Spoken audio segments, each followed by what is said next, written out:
turn. Okay. Now, Samuel went to Eli, and he ran to Eli and said, "Here am I, for thou calledst me." And he said, "I called not.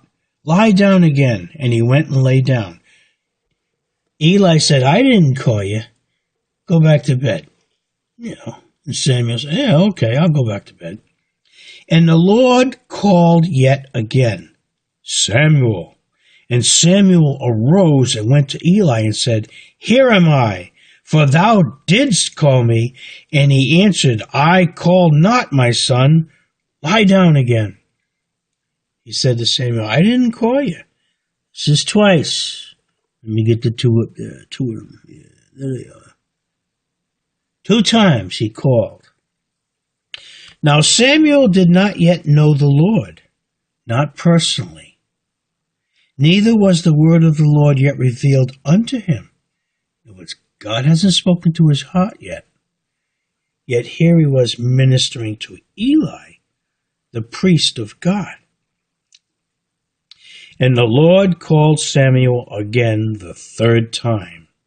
And he arose and went to Eli and said, "Here am I, for thou didst call me." He must be really saying something to Eli. And Eli perceived that the Lord had called the child. Listen to what Eli said to Samuel. Therefore Eli said unto Samuel, "Go, lie down, and it shall be, if he call thee, that thou shalt say, Speak, Lord, for thy servant heareth." So Samuel went and lay down in his place. Can you imagine? Have you ever had, in the middle of the night, a voice wake you up saying, "Hey, Louie," or "George," or "Marie," and have it come from God? I think not. It doesn't happen a whole lot today. But it does happen to some of us. And some of us end up sitting here doing this stuff. You gotta answer when he calls. Those who diligently seek God find him.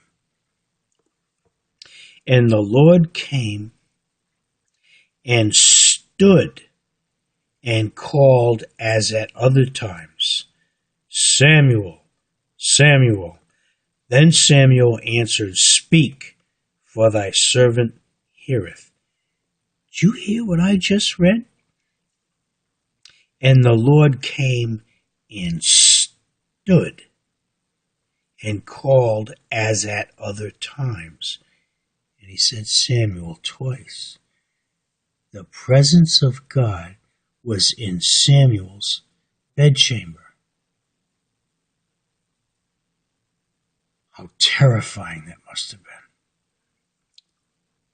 And the Lord said to Samuel, "Behold, I will do a thing in Israel, at which both the ears of every one that heareth it shall tingle. In that day I will perform against Eli all things which I have spoken concerning his house. When I begin, I will also make an end." Okay. Now, previously, because Eli, he was allowing bad things to happen in his government. Let's call it the government. God took issue to it. Now, Eli was his servant. He was a minister to God. He was the priest. But he wasn't doing the right stuff. He wasn't stopping the bad stuff. And God said to him, this is what's going to happen because of that. And it did. And he's telling Samuel about it. "For I have told him that I will judge his house forever for the iniquity which he knoweth." The bad stuff that he knows that he didn't control. because his sons made themselves vile, and he restrained them not. It's saying it right here. That's what's happening in America right now. I think this thing is still recording.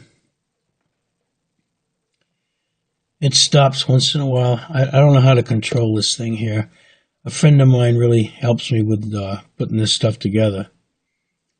He's the tech, and I'm just the guy that's doing it. So I hope this is still recording, and I'm going to continue. And therefore I have sworn unto the house of Eli, that the iniquity of Eli's house shall not be purged with sacrifice nor offering forever. In other words, he couldn't be forgiven. There's nothing he could do to take it back. Eli allowed this stuff to go on. Now, this is in the priesthood here. There's no turning back. Now, where do you find today in the clergy where all this garbage is happening? One of the biggest ones is the Catholic Church. Another one is the Mormon Church. Now, when the Mormons came into effect, when back in the 1800s, when Joseph Smith was up there on the hill Cumorah, and supposedly the angel of the Lord came and talked to him and said, do this and this and write this down. They immediately went into the multiple wives for the leaders, all the crap that happened in the beginning of the Mormon Church. Now, the Mormon Church has some great stuff going on. They got a choir. They get home values, family values that are great. A lot of good stuff. But behind the scenes, And that stuff, it's saying right here, right there in the godly services, you can't fix it. I'm gonna say it again. And therefore I have sworn unto the house of Eli that the iniquity of Eli's house. All right, let's talk about over there in Italy, where the Catholic Church, that's the Roman Catholic Church, by the way. It's not just Catholic Church, it's Roman Catholic Church.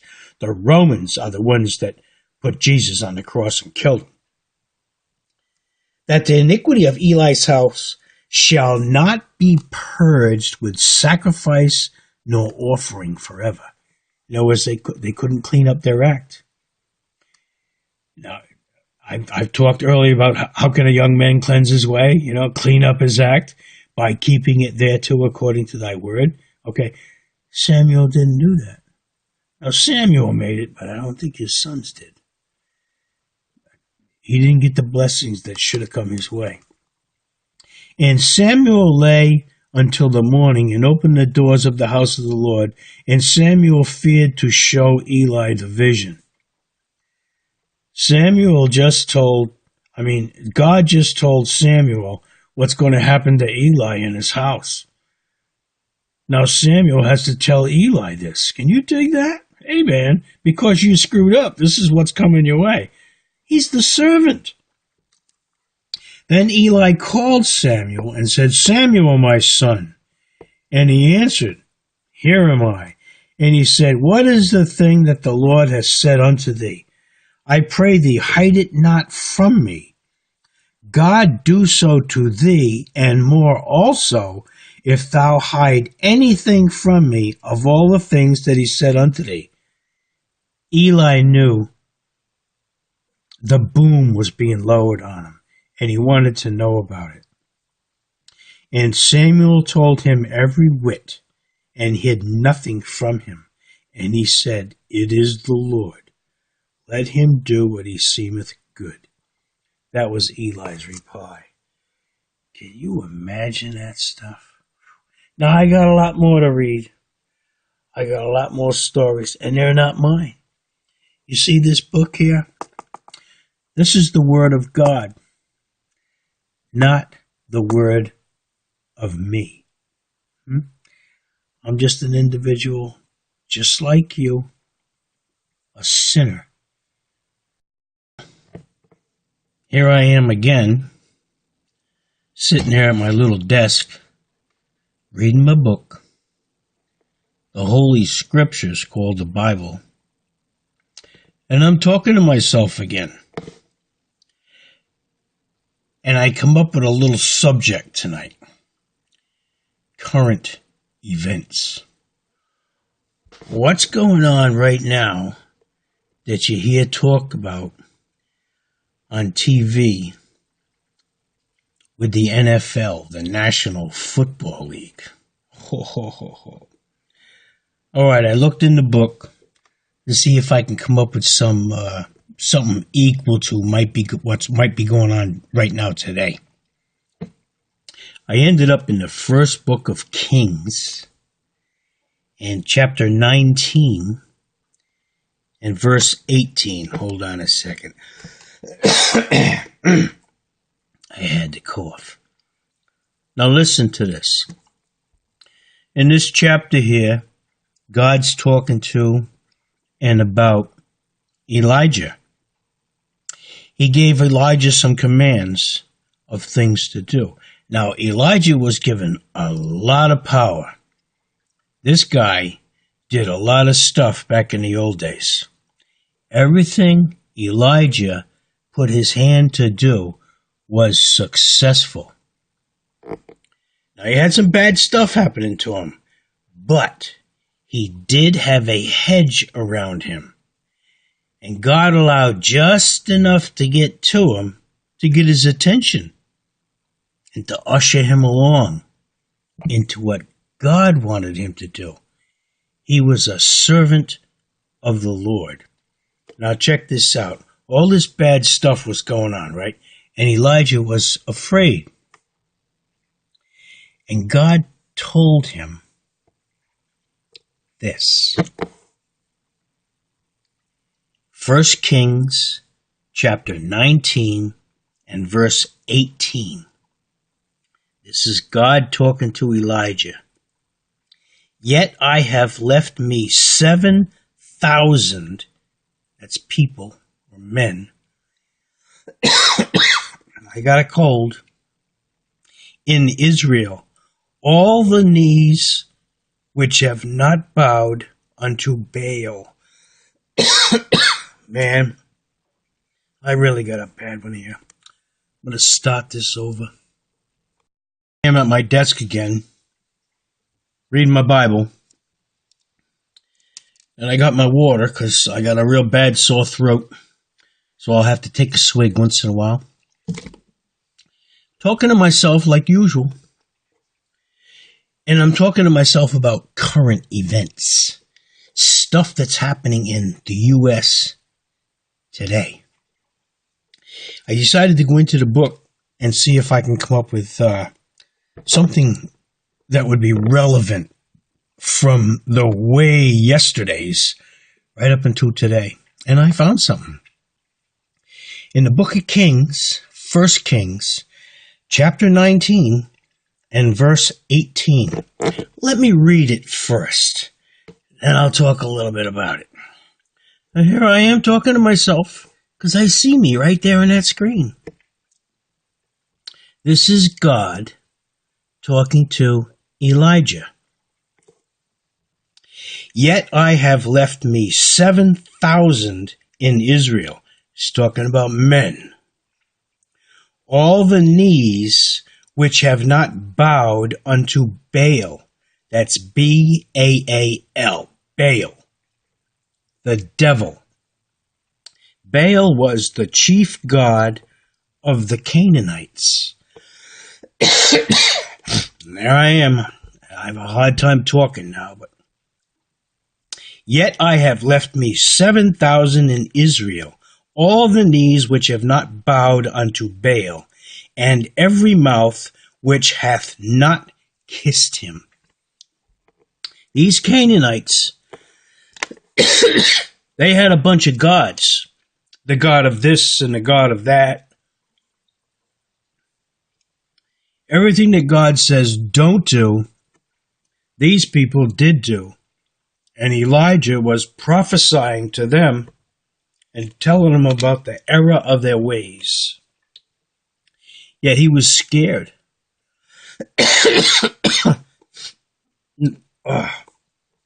Now, there's more areas in here where God talks about Baal.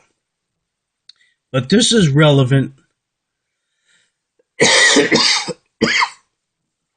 Yeah, I'm going to let you see that. I'm just coughing my head off here. What's going on today with the bowing the knee and taking the knee? What do you think is going on today, huh? Who do you think these guys are kneeling to? They're saying no to the American flag, the national anthem, and all the good Christian people who try to follow Jesus Christ and who read this book. You look at all those guys kneeling down out there on the football field, and most of them are black. You'd think because they had a black president, they would be jumping for joy for all the good stuff that could have happened to them. But that communist Muslim, he took everything away from the blacks. The blacks are killing each other. Look at the fires and all this stuff that's set at protest. And it's mostly black people. Why? Why is that? Because there's no hedge around those people. Satan is controlling these folks. Of course, there's a lot of white people doing it. Sure there are. And there's probably blue ones and green ones and all other kind of colors. But it's predominantly black that actually do it. Because there's a lot of black people in high places in the U.S. government. And they're all controlled. Let me rephrase that. Not all of them. There's a lot of them that don't bow the knee to Baal. But there are a lot that do. Now check this out. If there's no hedge, now I talked about the hedge before. When God puts a hedge around his people like he did Elijah, it's 2 circles around a person or a property. An inner circle and an outer circle. The inner circle is the angels, and they're facing inward towards what they're protecting. The outer circle is facing outward, watching for where the evil ones come from. You'll find in a lot of areas in this book where people are possessed by evil spirits. That's part of the fallen angels that happened, I don't know how many years ago. When they rebelled up in heaven, Satan rebelled, and he was cast down to earth with 1/3 of the angels. 1/3 of 1,000,000 is a lot. 1/3 of 100 million is a whole bunch more. I think there was a lot more than that. Anyway, let me find another section here and I'll be right